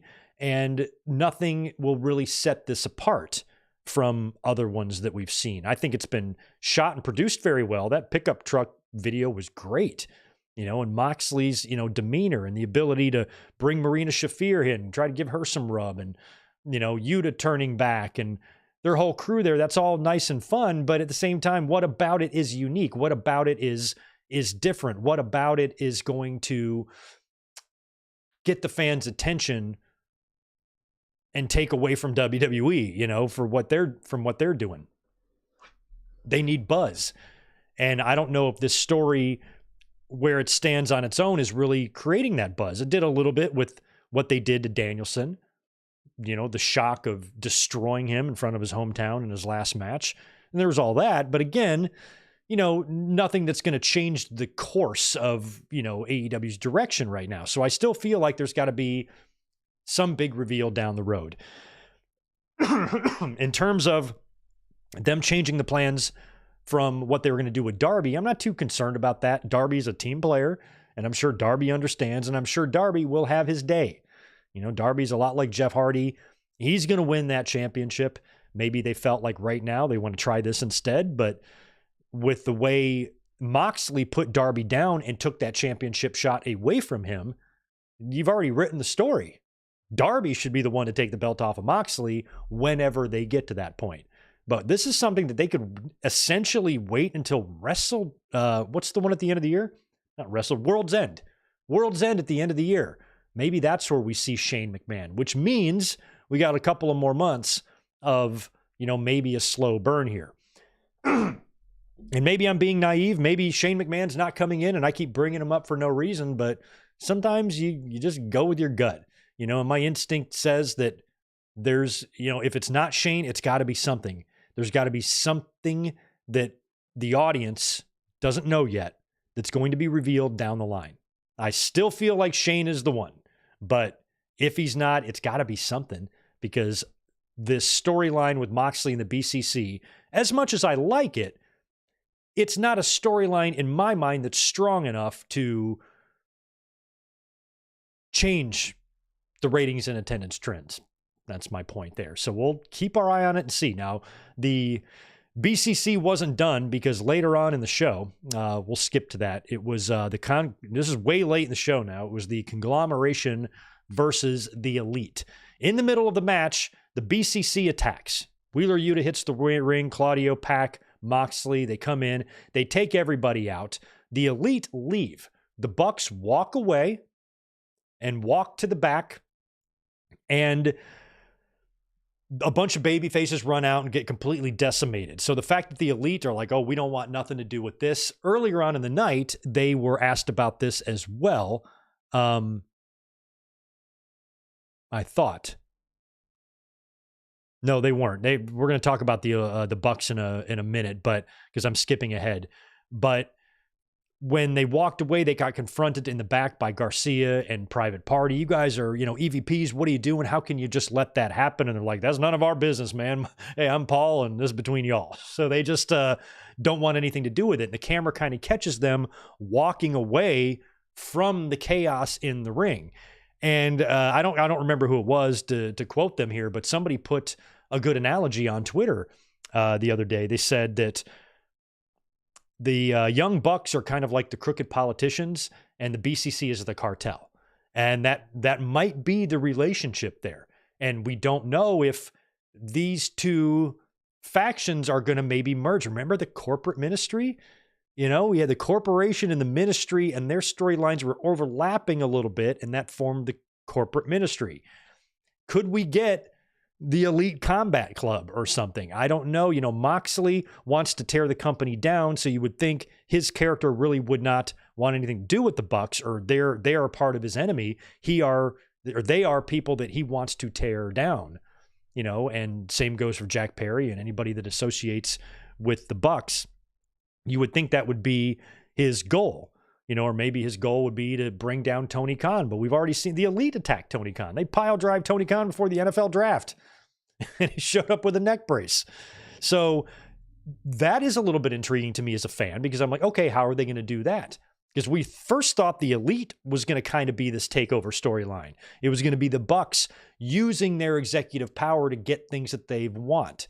And aside from hogging the tag team titles, and having a stranglehold on those, the Elite storyline did not live up to my expectations at all. So now I feel like they got another chance here with this Moxley one, if done right. But you already have the Elite one that still exists. So how do these two either coexist or reconcile or join forces, or how do these entities live in the same universe? That's my question. And I am a little bit curious about what that's going to lead to, and that it could lead to something pretty cool down the road. I'm putting a lot of faith in AEW that they have some great creative plan here, and they know where this storyline is going, written all the way through December. That's what I would like to think is reality, and I would like to hope that's what's going on, but I can't really put a lot of faith in that, because that's not really the way they have operated in the past. So I hope that this storyline is well thought out and is executed to perfection. I hope it's not a clusterfuck. I hope they don't keep changing their minds every 2 days. I hope it's, more of an idea of, this is where we're going. We know this will work. And they're in the middle of the execution process right now. But to believe that is to put a lot of faith in AEW, and I don't really personally know if I have that right now, just being honest. So just hoping for the best in this whole situation. Pitch me your ideas of where you think this could go and what the end game might be. and how this could change the course of, AEW's creative direction right now. Don't really know. We also saw the show pretty much opened up with Adam Cole returning. He's back, and he's out to cut a promo.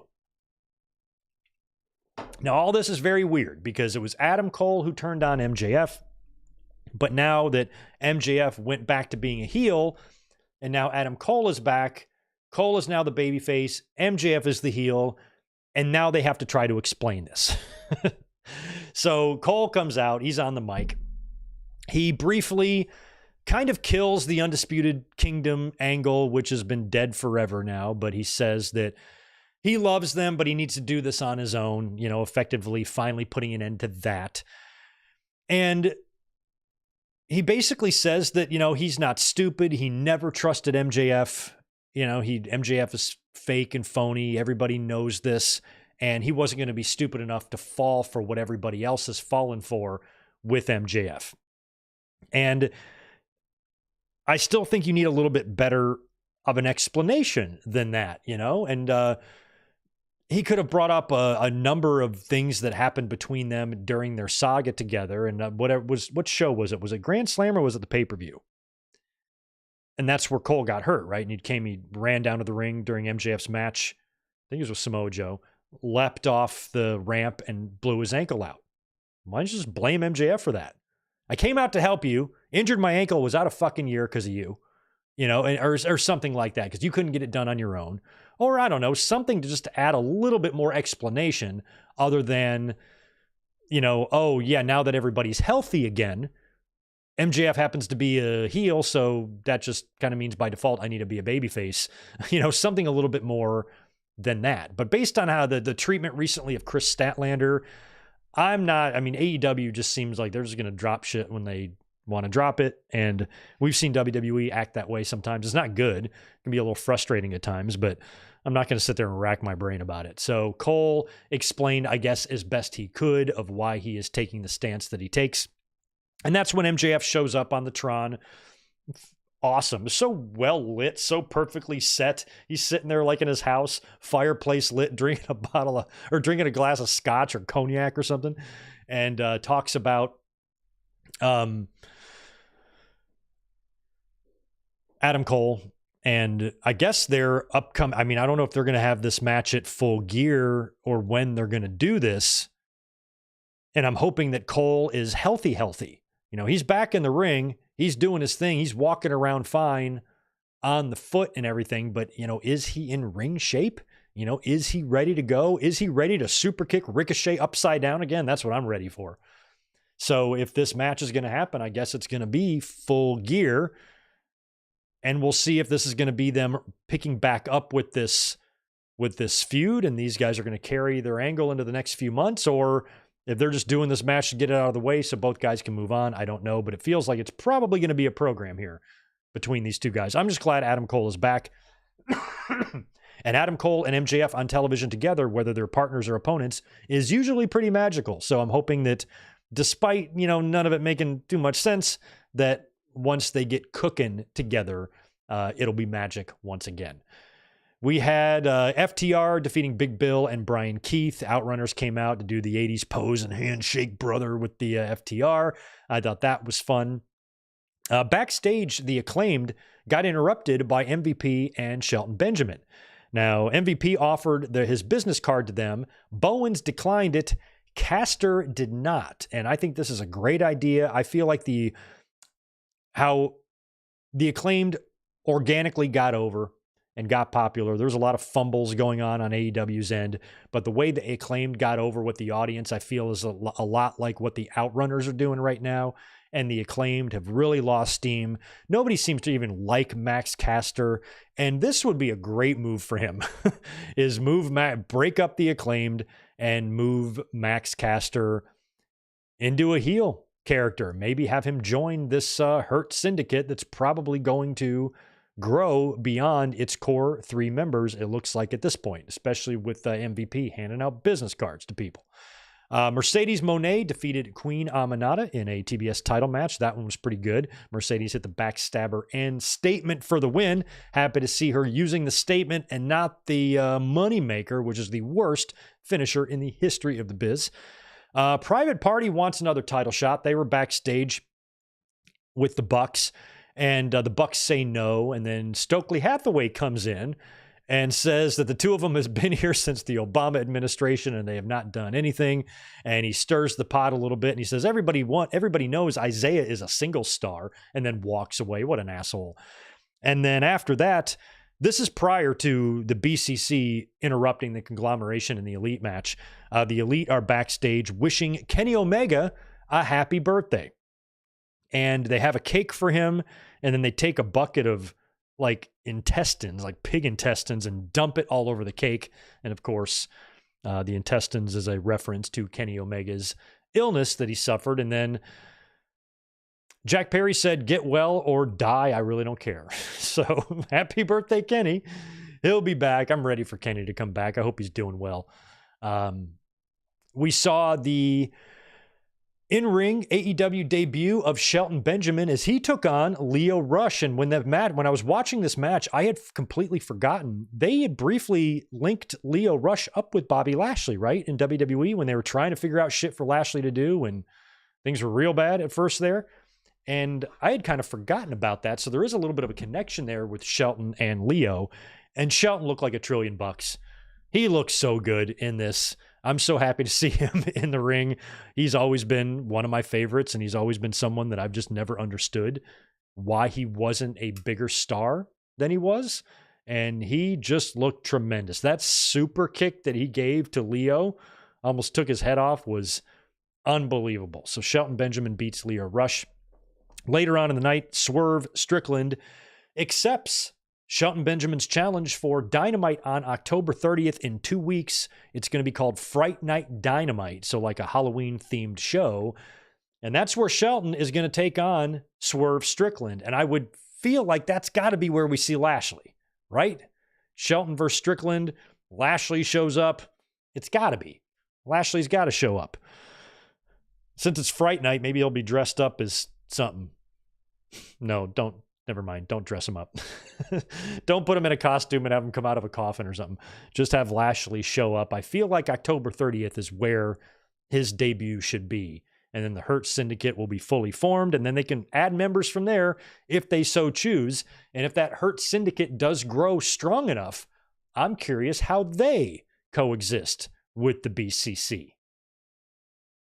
There could be some interesting things on the horizon, creatively in AEW, if they execute properly. And unfortunately, in this company these days, that's a big fucking if. Then it was time for the Callis family press conference. Lance Archer is now a member of the Callis family. I think Jake Roberts struck a deal to get him over there.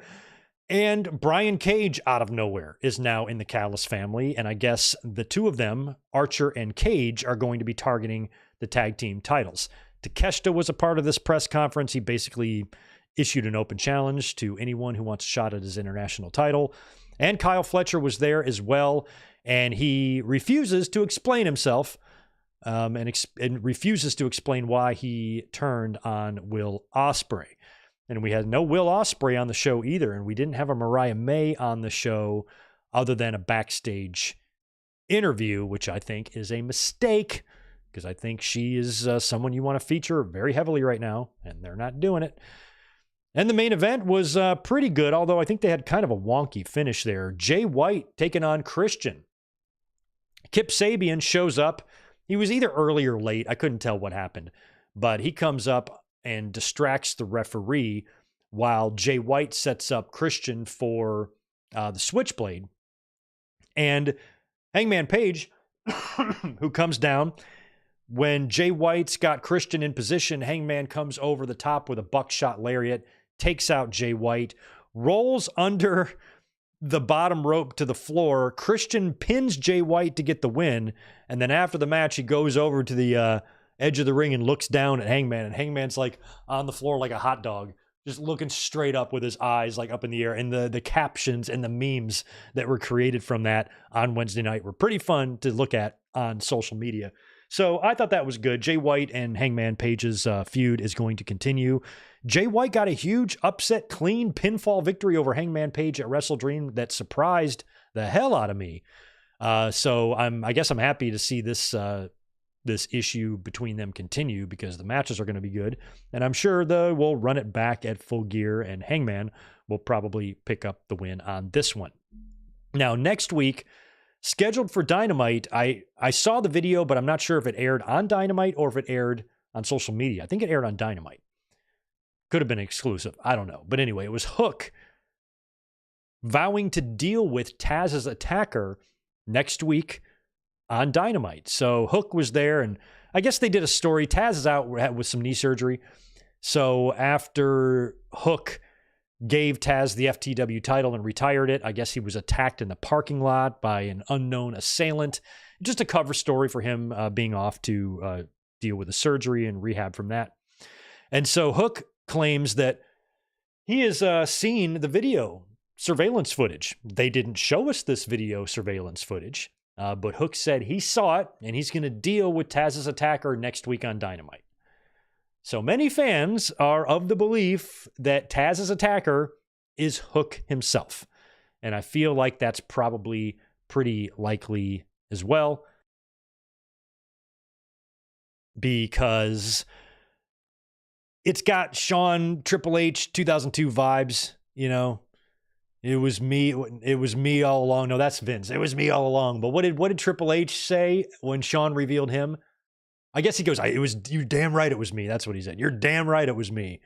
So I feel like Hook is going to get in the ring. He's going to say, show the footage of my father's attacker, and it's going to show Hook doing it, and then it's going to fade back to a camera shot of Hook's shit-eating grin. It was me, Dad. So maybe that's what happens here, but I don't know what that means. It just means Hook is a heel now. Would a babyface who's close to Taz personally be the first person to come out and challenge him? Who was Jerry Lynn talking to? What was that segment? Was it on Wrestle Dream? I was making fun of it. Jerry Lynn was talking to somebody. He goes, I see big potential in you. Was that Hook? Or was that somebody else? Because Jerry Lynn could be somebody that could come out and confront Hook, and then Hook beats him up, and then they, do a match or something. I don't know, but sounds like Hook might be the guy behind this, but it's not like him and his dad can have a match. So what would be the end game if that was the case? So maybe somebody really did attack Taz, but I feel like the way they're setting it up for it to be Hook. So we'll see if that turns out to be the case. Tonight, we got a big Collision and Battle of the Belts scheduled. It goes live in about 45 minutes. They were both taped, I think, on Thursday. Took a look at the lineup. Doesn't look bad. If you got nothing to do tonight and you want to watch some wrestling, Collision and Battle of the Belts does not look horrible. So maybe check that out, but I won't spoil anything for you there. And other than that, that is kind of the end of my notes. We did make it to the end today, despite kind of having a lot to get into. So I'll cruise to the chat and see if you guys have anything to elaborate on. The Juliet, it's good to see you. Thanks for being here. Toni Storm lost her CMLL match. I've been loving her world tour. The shit she's been doing in Japan. Now she's been wrestling in Mexico. It makes me wet, and not in the fun way. Oh my God, she is so great. What, she had an affair with Stan Hansen in Japan? Oh, I love her. I love her. Yeah, I'll check that out tonight. Toni Storm's spot there. And also, since the last time we did a Winged Eagle, Zack Sabre Jr. is the new New Japan World Champion. So congrats to him too. A lot going on still outside of WWE and AEW. Wrestling's hot internationally all over the world. And I'm happy that Toni Storm is on a little bit of a world tour right now. That's fun. Yeah, Mike Games version 1, Usos versus the Tongans might be held off until WrestleMania. That's a long way off, man. They could. I mean, I feel like you could do it right now, especially if Jay gets his belt taken from him and they cost him. But if you did hold it off until Mania and then the Usos won, that maybe the Tongans are champions again, and then the Usos win the titles at Mania, that could work.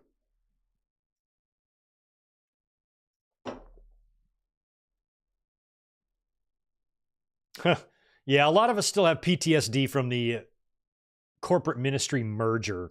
That was so awful. And I watched that live. I tuned in. I had my popcorn. Oh my God. I was so excited to see the higher power. And the funny thing is I had a friend, she lived across the street, and she went to a couple wrestling shows with me. And that night, we lived across the street from each other, and we spent a lot of Monday nights together, but we were in our separate houses, and I was watching Raw by myself, and it's time to reveal the higher power. So the higher power is revealed, and I'm like, of course, I react poorly because it's Vince, and I'm like, that sucks. But then right after that, though, is when Stephanie and Linda came out, right? And when they introduce Stone Cold as the new CEO, that was all in the same segment, right? And his music hits, Austin comes through, and he's wearing that tie. Austin comes through with the tie on, and as soon as he walks through the curtain and joins Linda and Stephanie, my phone rings.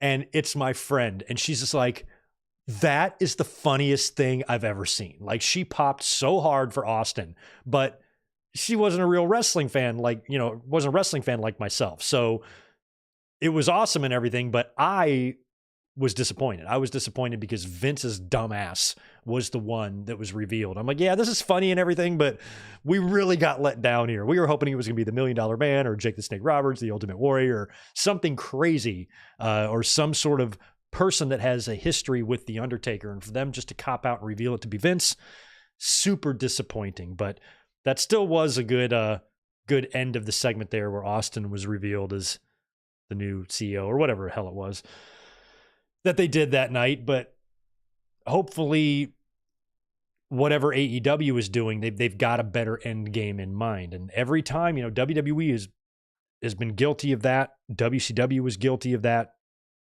When you start an angle and you don't know what the payoff is going to be, it can easily fly off the rails. So when you start something and you don't know how to finish it, a lot of times the people that suffer for that are the fans. And let's hope that that's not going to be the case with the Moxley stuff in AEW. Oh yeah, is it game 7 tonight? Mets and Dodgers is game 7. I thought it was game 6. Is it a 3-3 tie?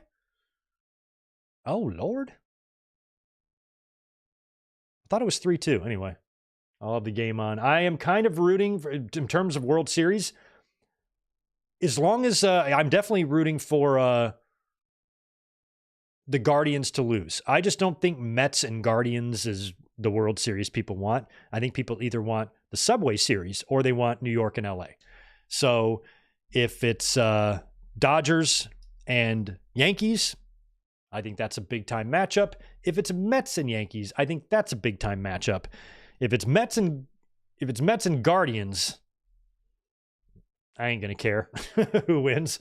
So yeah, for tonight, I will root for the Mets because I don't want LA in the World Series either, because when LA is in the World Series, it affects our business, even though I'm in San Diego.